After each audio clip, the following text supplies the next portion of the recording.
আর এই হারভে সরকারি প্রাথমিক বিদ্যালয়ের তাদের পক্ষ থেকে যে আমাকে কিছু বলতে বলা হয়েছে সেজন্য তাদেরকে আন্তরিক শুভেচ্ছা অভিনন্দন জানাচ্ছি। আজকে সত্যি একটা আনন্দের দিন। একটা সরকারি প্রাথমিক বিদ্যালয়ে যে 100 বছর পূর্তি উৎসব হতে পারে সেটা আজকে এই হারভে সরকারি প্রাথমিক বিদ্যালয়ে উপস্থিত হতে পেরে সেটা আমরা প্রমাণ করলাম আর কি। আসলে এটা সত্যি একটা মহা আনন্দের দিন। আমরা বলবো যে প্রত্যেকে কিন্তু এই সরকারি প্রাথমিক বিদ্যালয়ে অতিক্রম করে এসেছে।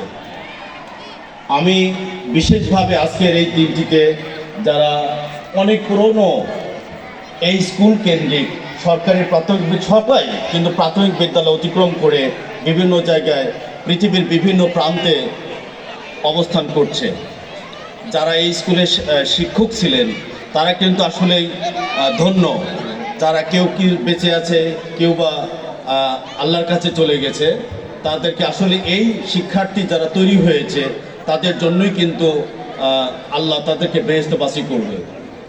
সত্যি অসাধারণ একটা দিন আজকে আমরা স্মৃতিচারণ করেছি নিশ্চয়ই, এবং সকাল থেকে থাকতে পারলে আরও ভালো হতো, আরও ভালো লাগতো।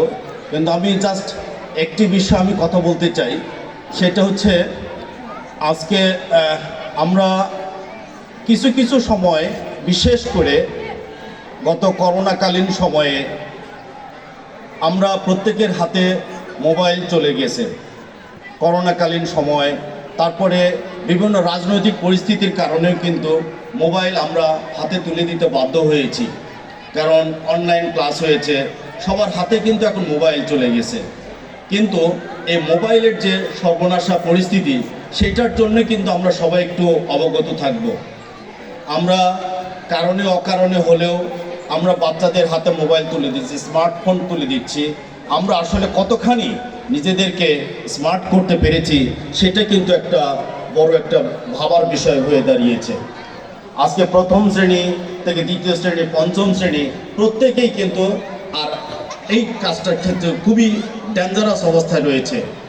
আর যারা শিক্ষকবৃন্দ রয়েছে, যেহেতু আজকের বলছে যে আলফা জেনারেশন, আমাদের শিক্ষার্থীরা হচ্ছে আলফা জেনারেশন, সেই আলফা জেনারেশনের সাথে যে আমরা যারা শিক্ষক রয়েছি, যারা শিক্ষা দিচ্ছি, সে শিক্ষা এবং আলফা জেনারেশনের সাথে একটা বিরাট ফারাক লক্ষ্য করা যাচ্ছে, বিরাট গ্যাপ রয়েছে। এই গ্যাপটা যত তাড়াতাড়ি মিনিমাইজ করা যাবে আমাদের ভবিষ্যৎ প্রজন্মের জন্য তত বেশি ভালো হবে। কারণ যে শিক্ষার্থী আজকে ক্লাসে আসছে, সে শিক্ষার্থী যে শিক্ষক পাঠদান করছে, সে পাঠদান পদ্ধতিটাও তাকে আপগ্রেড করতে হবে। যদি পাঠদান পদ্ধতিটা আপডেট না হয়, তাহলে সেই শিক্ষার্থী ক্লাসে সঠিকভাবে মনোযোগ দিতে পারবে না। যদি শিক্ষকের সাথে শিক্ষার্থী যদি বেশি জানে, তাহলে কিন্তু সমস্যা।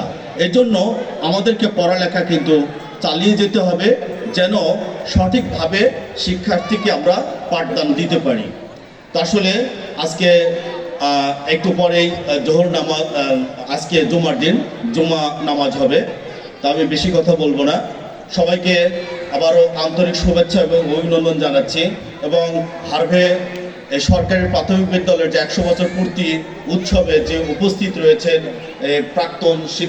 প্রাক্তন শিক্ষার্থী এবং বর্তমান শিক্ষার্থী, তারা এই স্কুলের প্রতি অবদান রাখবেন। যেখানে যাই না কেন এই স্কুলকে সমুন্নত রাখার জন্য আমাদের যে প্রত্যেকের যে প্রচেষ্টা, সেগুলো চলমান থাকবে, সেই আশাবাদ ব্যক্ত করে এবং আবারও আমাকে কিছু বলতে দেওয়ার জন্য আবারও আনুগত্য প্রকাশ করে সবাইকে আবারও ধন্যবাদ জানাচ্ছি। আসসালামু আলাইকুম।